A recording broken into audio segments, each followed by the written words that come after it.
Hello everyone! It's me, Princess Nesrin Bimilikan. So, nandito tayo ngayon sa Mindanao State University at maghahanap tayo ng mga ilang mag-aaral at tatanungin natin sila kung ano nga ba yung mga paulit-ulit na music na pinapakinggan nila sa ngayon.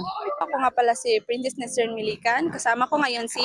I am Mohammed Akil S. Makapudi from College of Engineering. Ano yung paulit-ulit na music na pinapakinggan mo ngayon?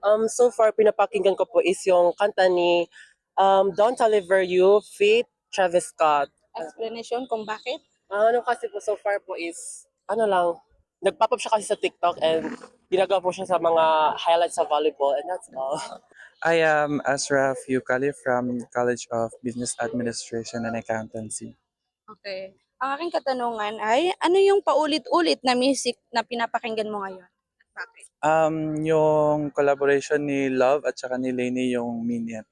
Kasi parang I'm a fan of both artists tapos yun nga unexpected nga may collaboration sila and yun yung reason bakit ako na interested sa music na yun. So my name is Johari M. Mindalano.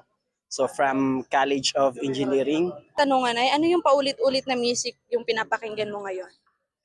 Mm, actually nakuha ano to? English song siya. So ang title niya is Drunk Text. Yun. So why? Because katulad din ng kantang yun na I hope na during those time na wala ako sa sarili na nasabi ko lahat yung mga gusto kong sabihin, parang ganun ba, with someone na yun nga importante sa akin, ganun. Magandang araw, ako nga pala si Princess Nesrin Bimilikan at ako si Zefria Wafa Bentos Manabdulwahid. so, ang aking katanungan ay, ano yung paulit-ulit na music na pinapakinggan mo ngayon? Sparks by Coldplay po. Bakit?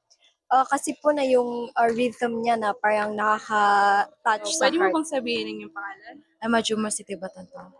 So, ang aking katanungan ay, ano yung music na paulit-ulit mong pinapakinggan ngayon? Equal the Love by Arthur Neri. Kasi na parang nakaka-calm siya na medyo relate charis. Ano sabihin yung pangalan mo? I am Hassan Jana Jazana M. Okay, ang aking katanungan ay, ano yung music na paulit-ulit mong pinapakinggan ngayon? It's Pag-ibig ng Ikaw at Ako by Earl Agustin. Why? It's just bagger siya kasi favorite ko si Earl Agustin.